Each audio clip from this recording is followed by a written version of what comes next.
అడిగి 2 ఇడ్లీలు పెడుతుంటే నాకు సరిపోవు అని అడిగారట.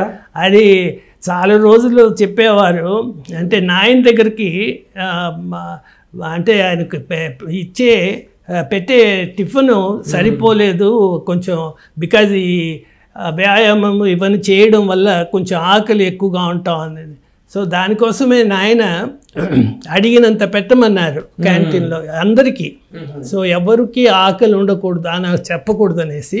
అదే కాకుండా అండి అదే పద్ధతి ఇక్కడ కూడా ఇప్పుడు హాస్పిటల్ క్యాంటీన్ కానీ ఎక్కడైనా సరే మేము స్టాఫ్కి ఇక్కడ టిఫిన్ పెడతాం రెగ్యులర్గా.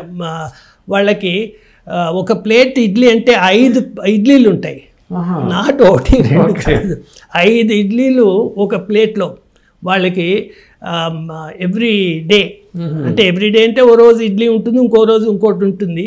కానీ కడుపు నిండుగా తినాలి, తింటేనే వాళ్ళు సరిగా పని చేయగలుగుతారనేసి నాయన he use to always feel. Because మాకు నాయన సాధారణంగా అండి ఈ ఇన్స్టిట్యూషన్లో ఈ హాస్పిటల్లో క్యాంటీన్కి చాలా ఇంపార్టెన్స్ ఇచ్చేవారు.